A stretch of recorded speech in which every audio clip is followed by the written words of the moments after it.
ഞാൻ ദീപികയിൽ 2 ആർട്ടിക്കിൾ വഖഫ് ബോർഡിനെ സംബന്ധിച്ച് എഴുതിയിരുന്നു. ഒന്നാമത്തെ ആർട്ടിക്കിൾ അത് വഖഫ് നിയമം ഭേദഗതി ചെയ്യേണ്ട ആവശ്യകതയെക്കുറിച്ചായിരുന്നു. അതിൽ വഖഫ് നിയമം എങ്ങനെ വന്നു, അതിൻ്റെ ചരിത്രവും കാര്യങ്ങളൊക്കെ ഉണ്ട്. ആ ചരിത്രം പഠഞ്ഞെടുത്ത് ഞാൻ അതിൻ്റെ ചരിത്രം ആരംഭിക്കുന്നത് ഒരു മുസ്ലിം ചക്രവർത്തി രാജാവ് ആദ്യമായി വഖഫായി ഒരു സ്ഥലം കൊടുത്തത് ഒരു മുസ്ലിം രാജാവാണെന്ന് ഞാൻ പറഞ്ഞു വെച്ചു. അത് ചരിത്രപരമായിട്ട് ശരി തന്നെയാണ്. പക്ഷെ വിഷയം പിന്നീട് വഖഫിന് തീർച്ചയായും വ്യക്തികൾ കൊടുത്തിട്ടുണ്ട്, വഖഫായിട്ട് കൊടുത്തിട്ടുണ്ട്, ഇതെല്ലാം ശരി തന്നെയാണ്. ഇവിടുത്തെ വിഷയം ആ ചരിത്രവും ഇപ്പോൾ നടക്കുന്ന രീതികളും എന്നതിനപ്പുറത്തേക്ക് ഇപ്പോൾ വഖഫ് നിയമം ഉപയോഗിച്ചുകൊണ്ട് വളരെ നിയമപരമായി തന്നെ മറ്റുള്ളവരുടെ താമസിക്കാനുള്ള അവകാശം, അവരുടെ വീടിനുള്ള അവകാശം, അവരുടെ സ്ഥലത്തിനുള്ള അവകാശം, ഇതൊക്കെ കവർന്നെടുക്കുന്ന രീതിയിലേക്ക് മാറി. അതാണ് വിഷയം. അതിന് ലെജിസ്ലേഷൻ തന്നെ വഴിയൊരുക്കി. അതാണ് വിഷയം. ഇപ്പോൾ റിയൽ ഇഷ്യൂവിലേക്ക് വരിക. ഇപ്പോൾ അതാരായാലും, അതിപ്പോൾ കഴിഞ്ഞ പ്രാവശ്യം സംസാരിച്ച അദ്ദേഹമോ മറ്റാരെങ്കിലും ആയാലും, റിയൽ ഇഷ്യൂസ് നമുക്ക് ചർച്ച ചെയ്യാം. കബീർ അദ്ദേഹം മാധ്യമത്തിൽ ഇന്നലെ ഒരു ആർട്ടിക്കിൾ എഴുതിയിരുന്നു. അദ്ദേഹം കൃത്യമായിട്ട് പറഞ്ഞിട്ടുണ്ട്, ഭരണഘടനയുടെ അടിസ്ഥാനം അത് എന്താണ്, പരമാധികാര റിപ്പബ്ലിക്, മതേതര പരമാധികാര റിപ്പബ്ലിക്കാണ്. അപ്പോൾ വളരെ പ്രധാനപ്പെട്ട കാര്യമാണ് മതേതരത്വം. മതരാഷ്ട്രം, ഇന്ത്യ ഒരു മതരാഷ്ട്രമല്ല. ഇന്ത്യ ഒരു മതേതര രാഷ്ട്രമാണ്. മതരാഷ്ട്രം ഓൾറെഡി ഉണ്ടായിട്ടുണ്ട്, അതിൻ്റെ പേര് പാകിസ്ഥാൻ എന്നാണ്. അപ്പോൾ ഇന്ത്യ വിഭജിച്ച് 2 മതരാഷ്ട്രങ്ങൾ ഓൾറെഡി ഉണ്ടായിക്കഴിഞ്ഞു. ഒന്ന് പാകിസ്ഥാൻ, മറ്റൊന്ന് ബംഗ്ലാദേശ്. അത് പാകിസ്ഥാനിൽ ശരിയത്ത് നിയമമാണ് ഉള്ളത്. പക്ഷേ ഇന്ത്യയിൽ ശരിയത്ത് നിയമം എല്ലാവർക്കും ബാധകമാക്കാൻ ശ്രമിക്കുന്ന ആ അപകടമാണ് ഇപ്പോൾ വഖഫ് നിയമത്തിലൂടെ ഉണ്ടായിക്കൊണ്ടിരിക്കുന്നത്. അതേപോലെ ഈ വഖഫ് ബോർഡും നിയമങ്ങളൊക്കെ വന്നു, എന്തെല്ലാം പ്രതിസന്ധികളാണ് ഇതിനകത്തുള്ളത്? ഒന്നാമതായിട്ടുള്ള പ്രശ്നം ഇത് ഭരണഘടനാ വിരുദ്ധമാണ് എന്നതാണ്. അതായത് ഇന്ത്യ പുലർത്തുന്ന മതേതര സ്വഭാവം, ആ മതേതര സ്വഭാവത്തിന് വിരുദ്ധമാണ് ഇന്നത്തെ വഖഫ് ആക്റ്റിലൂടെ സംഭവിച്ചിരിക്കുന്ന കാര്യം. വൺസ് വഖഫ് ഓൾവേസ് വഖഫ്, ഇതാണ് ഇന്നത്തെ വഖഫ് ആക്ടിൻ്റെ അടിസ്ഥാന പ്രമാണം. ഈ പ്രമാണം എവിടെ നിന്നുള്ളതാണ്? ശരിയത്ത് നിയമത്തിൽ നിന്നുള്ളതാണ്. വൺസ് വഖഫ് ഓൾവേസ് വഖഫ്. അപ്പോൾ ഈ പ്രിൻസിപ്പിള് ഇപ്പോൾ ആരുടെ മേലാണ് അടിച്ചേൽപ്പിക്കുന്നത്? ആരുടെയും മേൽ അടിച്ചേൽപ്പിക്കാമെന്നായി. സർക്കാരിൻ്റെ മേൽ അടിച്ചേൽപ്പിക്കാം, വ്യക്തികളുടെ മേൽ അടിച്ചേൽപ്പിക്കാം, പ്രസ്ഥാനങ്ങളുടെ മേൽ അടിച്ചേൽപ്പിക്കാം. ഇനി വ്യക്തികൾ ആരാകാം? അത് ആരുമാകാം. അത് മുസ്ലിങ്ങളുടെ മേൽ അടിച്ചേൽപ്പിക്കാം, ഹിന്ദുക്കളുടെ മേൽ അടിച്ചേൽപ്പിക്കാം, ക്രിസ്ത്യാനികളുടെ മേൽ അടിച്ചേൽപ്പിക്കാം. അതാണ് ഇന്നത്തെ ഈ വഖഫ് നിയമത്തിലൂടെ വന്നിരിക്കുന്ന ഏറ്റവും വലിയ അപകടം.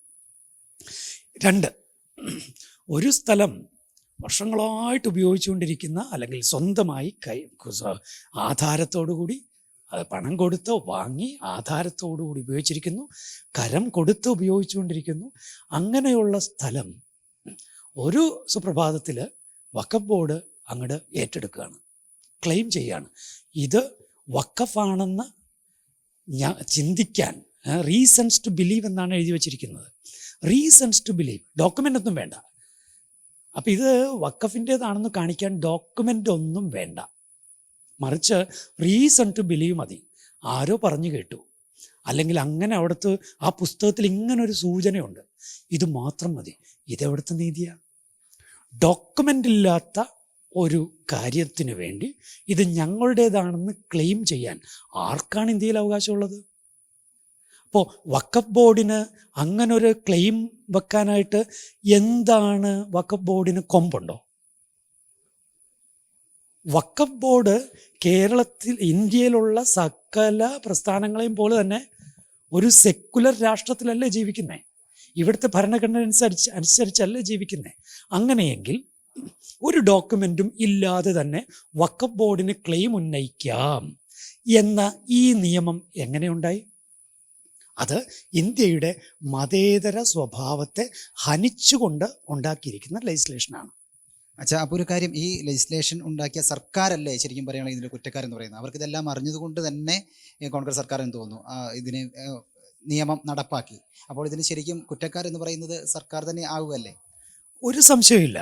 അതായത് 1995 വഖഫ് ആക്ട് കൊണ്ടുവരുന്നത്. വഖഫ് ബോർഡ് അങ്ങനെയുള്ള കാര്യങ്ങൾ നിർണ്ണയിക്കുന്നത് 1954 നെഹ്റു ഗവൺമെൻറ്റാണ്. പക്ഷേ അത് ഗുരുതരമാക്കിയത് അത് ശരി തന്നെയാണ്. അതായത് വഖഫ് എന്ന് പറഞ്ഞ് ആരെങ്കിലും കൊടുത്തു, അല്ലെങ്കിൽ അവരുടെ ദൈവസങ്കല്പത്തിന് ഇത് ഓഫർ ചെയ്തിട്ടുണ്ടെങ്കിൽ അത് ആ ദൈവസങ്കല്പത്തിനുള്ളതാണ്. അത് മനസ്സിലാക്കാം, അത്രയും നമുക്ക് മനസ്സിലാക്കാം. അതാണ് 1954 നെഹ്റു വിഭാവനം ചെയ്തത്, അത്രയേ ഉള്ളൂ. പക്ഷെ 1995 നരസിംഹറാവു ഗവൺമെൻറ് അധികാരത്തിൽ നിന്ന് ഇറങ്ങിപ്പോകാൻ 5 മാസം മാത്രം ബാക്കി നിൽക്കെ, അതായത് ഇലക്ഷനെ നേരിടുന്നതിന് തൊട്ടു മുൻപ് വഖഫ് ആക്ട് നടപ്പിലാക്കി. ആ വഖഫ് ആക്ടിലൂടെ എന്ത് പറഞ്ഞു വെച്ചു? ഇതുപോലുള്ള നിയമങ്ങൾ ഉണ്ടാക്കി വെച്ചു. മതേതരത്വത്തിന് തുരങ്കം വയ്ക്കുന്ന നിയമങ്ങൾ ഉണ്ടാക്കി വെച്ചു. ഇനി അതുകൊണ്ട് കോൺഗ്രസ് സർക്കാർ, അതുകൊണ്ട് തന്നെയാണ് നമ്മളിപ്പോൾ ഗുരുതരമായി പഠിക്കേണ്ടത് എന്താ? ഇപ്പം എല്ലാവരും പഠിക്കുന്നത് മോദി സർക്കാർ കൊണ്ടുവന്നിട്ടുള്ള ഭേദഗതി ബില്ലിനെയാണ്. അതവിടെ നിൽക്കട്ടെ, അത് പഠിക്കണം തീർച്ചയായിട്ടും. പക്ഷെ അതിനേക്കാൾ മുൻപേ ഇവിടെയുള്ള സകലരും പഠിക്കേണ്ടത് വഖഫ് ആക്ട് എന്താണെന്നാണ്. വഖഫ് ആക്ടിലെ ഓരോ നിയമങ്ങളെയും ഇഴകീറി പഠിച്ചിട്ട് ഇത് നമ്മുടെ ഭരണഘടനയ്ക്ക് നിരക്കുന്നതാണോ അല്ലയോ എന്ന് ആദ്യം പറയട്ടെ. 2013 കൂടുതൽ ഗുരുതരമാക്കി മാറ്റിയ ആ ഭേദഗതികൾ എന്താണ്? അത് 1995 ഇങ്ങനെ വഖഫ് ആണെന്ന് തോന്നിയാൽ അവർക്ക് റീസൺസ് ടു ബിലീവ്, അവർക്കാണ് ക്ലെയിം ചെയ്യാം, അവർക്കത് എൻലിസ്റ്റ് ചെയ്യാം, അവരുടെ പ്രോപ്പർട്ടീസിൻ്റെ ലിസ്റ്റിലേക്ക് ഇതങ്ങോട്ട് പെടുത്താം. ഇനി അത് വഖഫ് പ്രോപ്പർട്ടി അല്ലാതെന്ന് തെളിയിക്കേണ്ടത് ആരാ? ഇതിൻ്റെ ഉടമസ്ഥരാരാണോ അവരാണ്. ഇനി അവരത് തെളിയിക്കാൻ പോകേണ്ടത് എങ്ങോട്ടാണ്? അത് മുസ്ലിങ്ങൾ മാത്രമുള്ള, അതായത് ഇസ്ലാമിക താല്പര്യങ്ങൾ മാത്രം സംരക്ഷിക്കാൻ ആയിട്ടുള്ള വഖഫ് ട്രൈബ്യൂണലിൻ്റെ അടുത്തേക്കാണ്. ഇത് ഇന്ത്യയിൽ എങ്ങനെ സാധിക്കുന്നു? ഒരു ക്രിസ്ത്യാനിയായ ഞാൻ വർഷങ്ങളായിട്ടുള്ള എൻ്റെ സ്ഥലവും വീടും കാര്യങ്ങളൊക്കെ വഖഫ് ബോർഡ് ക്ലെയിം വെച്ചിരിക്കുന്നു. ഒറ്റയടിക്ക് അങ്ങോട്ട് പറയുകയാണ് ഇത് വഖഫ് ലിസ്റ്റിൽ പെടുത്തിയിട്ടുണ്ട്. അപ്പം ഞാൻ എന്ത് ചെയ്യണം? ഇത് വഖഫിൻ്റേതല്ല എന്ന് തെളിയിക്കാനുള്ള ഡോക്യുമെൻ്റായി ഞാൻ എൻ്റെ കോടതിയിൽ പോയാൽ പോരാ. എൻ്റെ ഇവിടെയുള്ള മതേതര ഭാരതത്തിലെ ഇവിടെയുള്ള ഒരു മുനിസിപ്പൽ കോടതിയിലോ മറ്റോ പോയാൽ പറ്റില്ല. ഞാൻ പോകേണ്ടത് എങ്ങോട്ടേക്കാണ്? വഖഫ് ട്രിബ്യൂണലിലേക്കാണ്. അവിടെ ആരാ ഉള്ളത്? ഈ മുസ്ലിം ആളുകൾ മാത്രമാണ്. ക്രിസ്ത്യാനിയായ ഞാൻ എൻ്റെ സ്ഥലത്തെക്കുറിച്ചും വീടിനെക്കുറിച്ചുമുള്ളൊരു പ്രശ്നത്തിൽ, പ്രതിസന്ധിയിൽ ഞാൻ പോയി കേഴേണ്ടത് മുസ്ലിങ്ങൾ മാത്രമുള്ള ഒരു ട്രൈബ്യൂണലിന് മുന്നിലാണ്. ഇത് എങ്ങനെ ഒരു മതേതര രാഷ്ട്രത്തിൽ എങ്ങനെ ഭരണഘടനാ പരമാകും? ഇനി അതുമാത്രമല്ല, അവിടെ എൻ്റെ ക്ലെയിം അവർക്ക് സ്വീകാര്യമല്ല. മിക്കവാറും അങ്ങനെയല്ല സംഭവിക്കുകയുള്ളൂ. സ്വീകാര്യമല്ല. എനിക്ക് അതിൽ പിന്നെ അവരുടെ തീരുമാനത്തിൽ എന്തെങ്കിലും എനിക്ക് അതിനോട് വിയോജിപ്പാണ് ഉണ്ടെങ്കിൽ എനിക്ക് ഹൈക്കോർട്ടിൽ പോകാം. പക്ഷെ ഹൈക്കോർട്ടും നിലവിലുള്ള നിയമങ്ങൾ അനുസരിച്ചല്ലേ വിധി പറയാൻ പറ്റുള്ളൂ. അപ്പോൾ ഒരു ലെജിസ്ലേഷൻ, ഭരണഘടനാ വിരുദ്ധമായ ഒരു ലെജിസ്ലേഷൻ മതേതര രാഷ്ട്രത്തിൽ ഒരു മതരാഷ്ട്രത്തിൻ്റെ ശരീഅത്ത് നിയമത്തിൽ അധിഷ്ഠിതമായ ഒരു ലെജിസ്ലേഷൻ നടത്തി വച്ചിരിക്കുന്നു. ആ ലെജിസ്ലേഷൻ അനുസരിച്ച് കോടതി വിധി പറയുന്നു. ഇവിടെയാണ് ഈ കാര്യങ്ങളുള്ള പ്രശ്നം. ഇനി 2013 പ്രശ്നം എന്താ? അതുവരെ എൻക്രോച്ചേഴ്സ് എന്ന രീതിയിൽ, കടന്നുകയറ്റക്കാർ എന്ന രീതിയിൽ ആ ഉടമസ്ഥനെ കരുതുമായിരുന്നില്ല. പക്ഷെ 2013 വന്നപ്പോൾ എൻക്രോച്ചേഴ്സായി മാറി. അപ്പോൾ ഉടനെ എൻക്രോച്ച് ചെയ്തവർ എന്ന ടൈറ്റിലാണ് വഖഫ് ബോർഡ് ഒരു പ്രോപ്പർട്ടി പിടിച്ചെടുത്തു കഴിഞ്ഞാൽ അതിൻ്റെ യഥാർത്ഥ ഉടമസ്ഥന് കൊടുക്കുന്ന ടൈറ്റിലാണ് എൻക്രോച്ചർ ഇനി എവിക്ഷൻ, കുടിയൊഴിപ്പിക്കാനുള്ള അവകാശവും വഖഫ് ബോർഡിനുണ്ട് 2013 ബില്ലനുസരിച്ച്.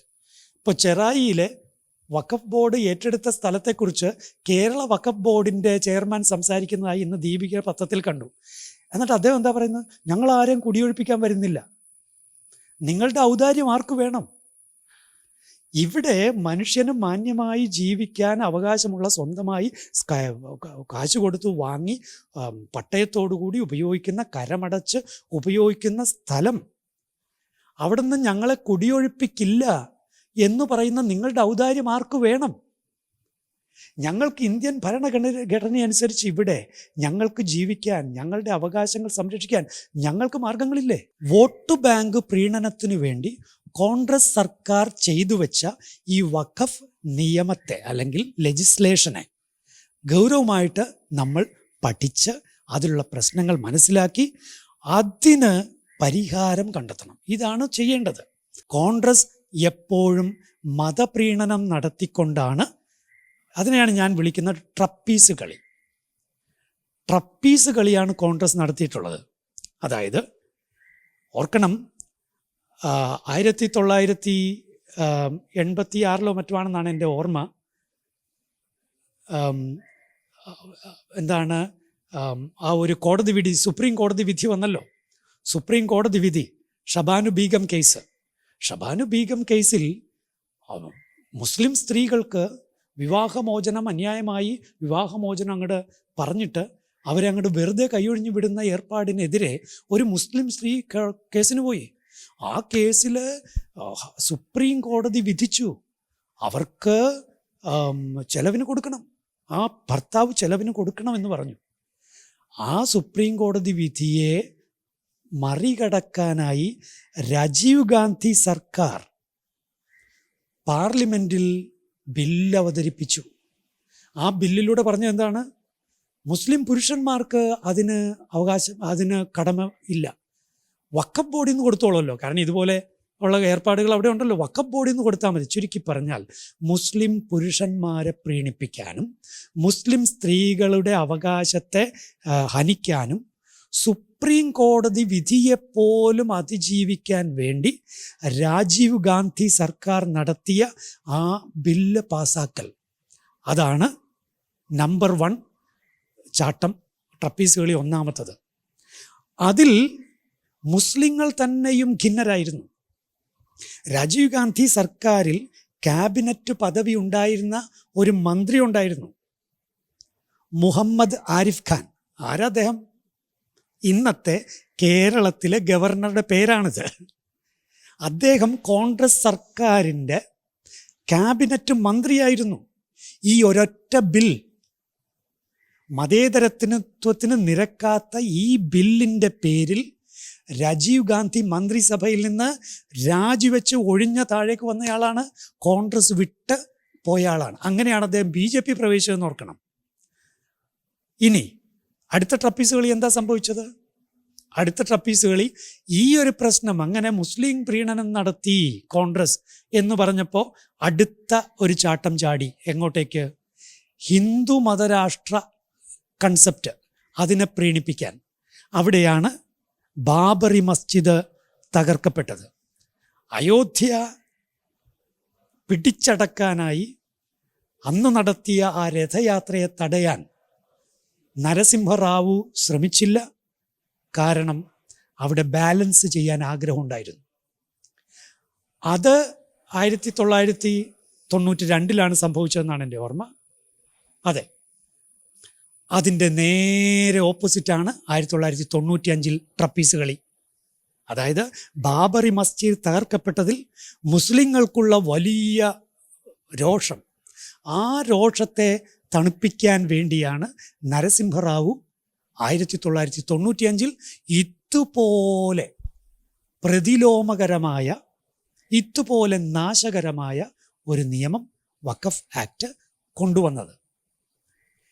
അപ്പോൾ ഇത് നമ്മൾ കാണുന്ന കാര്യമാണ്. ഇങ്ങനെ കോൺഗ്രസിൻ്റെ ദീർഘനാൾ ഇന്ത്യ ഭരിച്ച കോൺഗ്രസിൻ്റെ മതേതരത്വം മറന്നുള്ള മതപ്രീണന ട്രപ്പീസ് കളികളാണ് അവസാനം വഖഫ് നിയമത്തിൽ എത്തി നിന്നിട്ടുള്ളത്.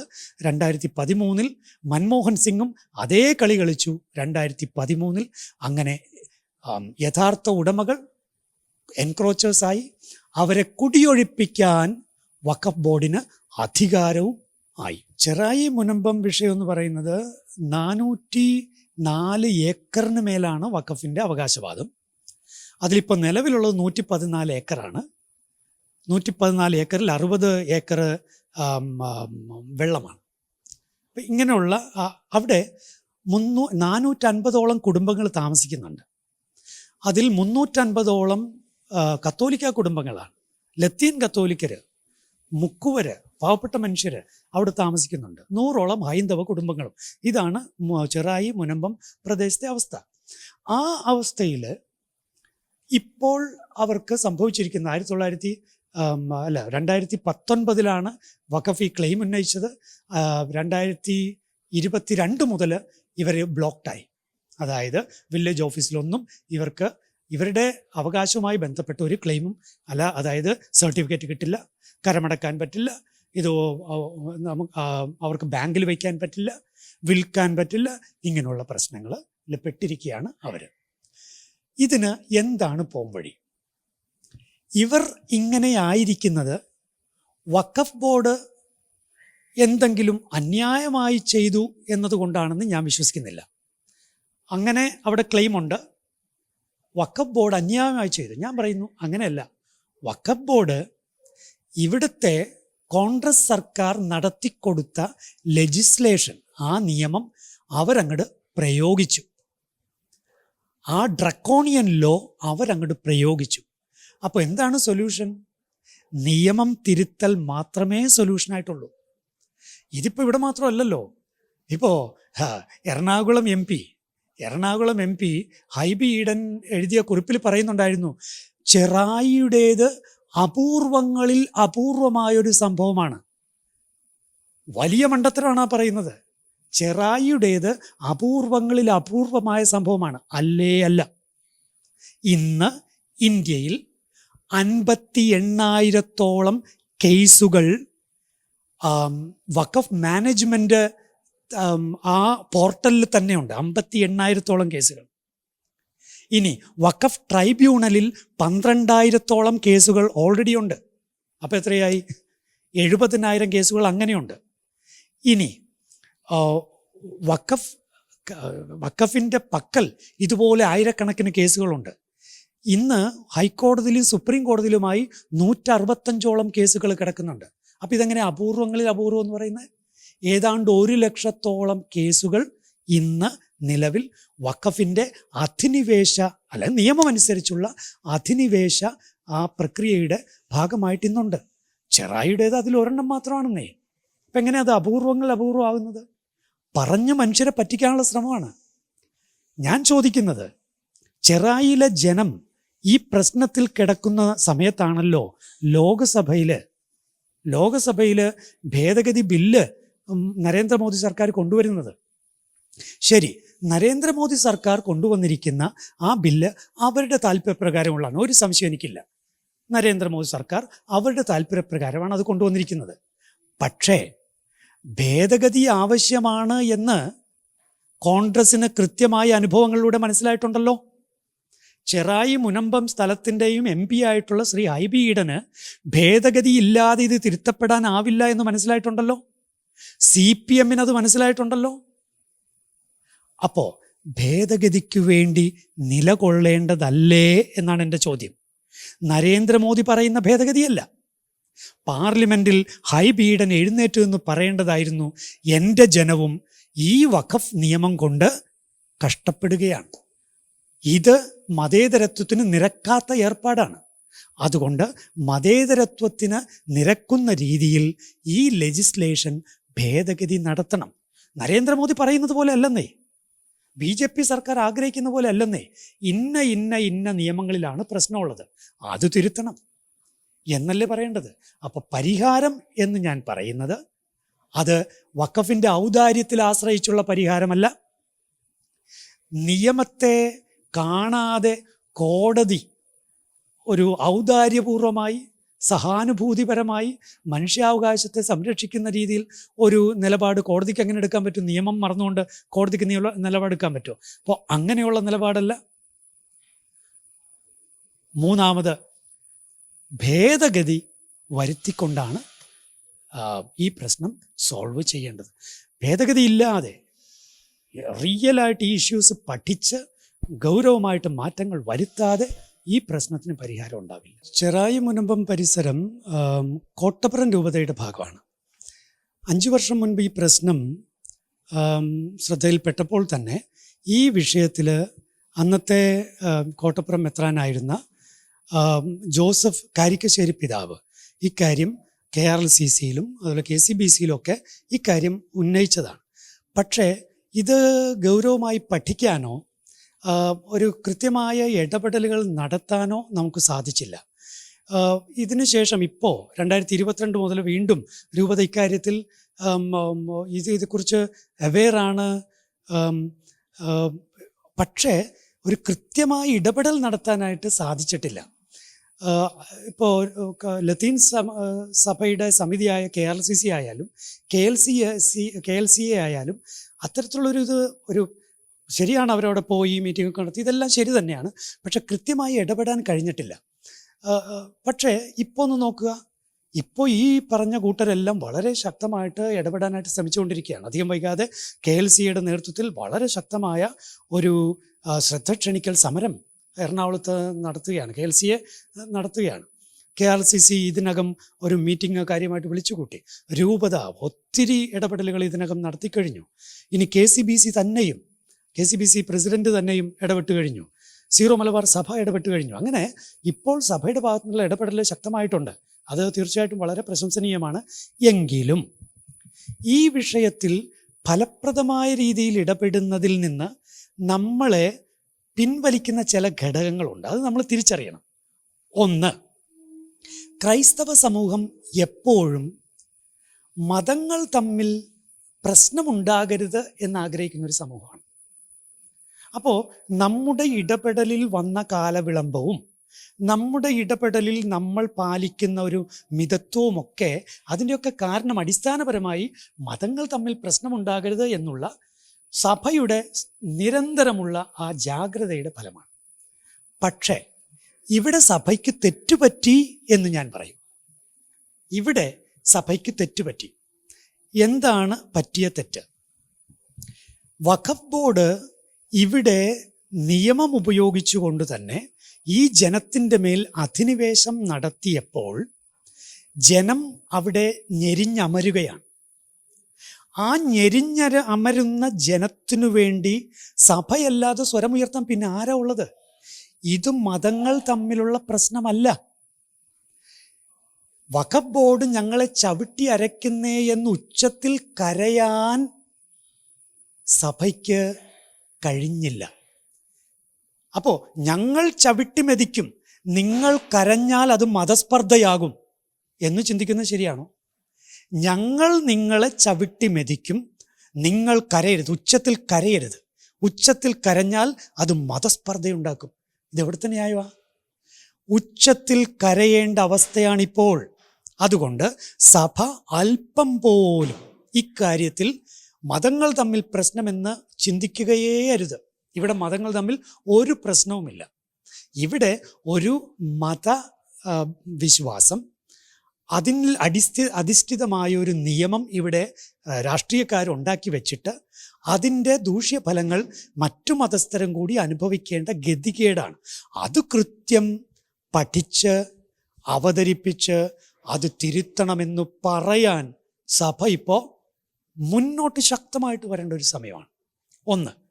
രണ്ട്, ഈ നിയമനിർമ്മാണം നടത്തിയത് കോൺഗ്രസ് ആണ് എന്നുള്ളത് കൊണ്ട് തന്നെ ഈ വിഷയം സഭയ്ക്ക് എങ്ങനെയോ, അല്ലെങ്കിൽ സഭയിലെ പ്രസ്ഥാനങ്ങൾക്ക് എങ്ങനെയോ, അല്ലെങ്കിൽ സഭയിലെ വ്യക്തികൾക്ക് എങ്ങനെയോ ഒരു നിഷ്ക്രിയത്വത്തിന് കാരണമായി എന്ന് ഞാൻ വിചാരിക്കുന്നു. കോൺഗ്രസ് മതേതരത്വത്തിന് വിരുദ്ധമായി കാര്യങ്ങൾ ചെയ്താൽ നിശബ്ദമായി സഭ ഇരിക്കണം, സഭയുടെ പ്രസ്ഥാനങ്ങൾ ഇരിക്കണം എന്ന് എവിടെയാ പറഞ്ഞിരിക്കുന്നത്? കോൺഗ്രസിന് ആരാണ് സഭയെ തീരെഴുതി കൊടുത്തത്?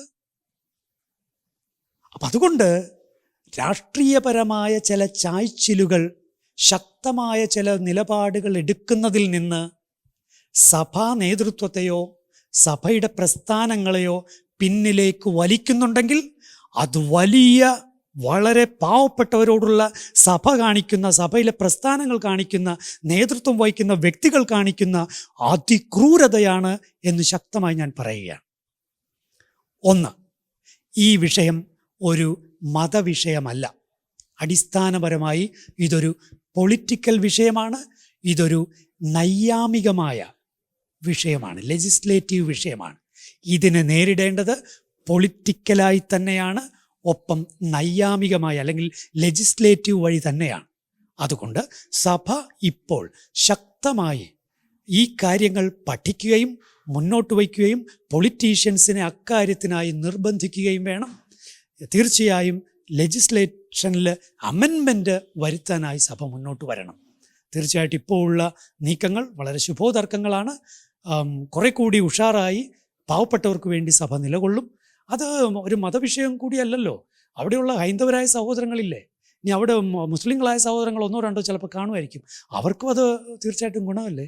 അപ്പം അതുകൊണ്ട് ഒരു പ്രൊഫറ്റിക് സ്റ്റാൻഡ് ഇവിടെ കൃത്യമായിട്ട് സഭ എടുക്കണം. ഇത് മതങ്ങൾ തമ്മിലുള്ള സ്പർദ്ധയുണ്ടാക്കുമെന്നുള്ളത് തെറ്റായ ഒരു ചിന്തയാണ്. ഇനി രാഷ്ട്രീയപരമായി ചിലരുടെ ഇഷ്ടത്തിന് വിരുദ്ധമാകും എന്നുള്ള ചിന്താഗതി, അത് രാഷ്ട്രീയപരമായി അനിഷ്ടവും ഏറ്റുവാങ്ങേണ്ടി വരും പ്രവാചകപരമായ നിലപാട് സഭ എടുത്താൽ.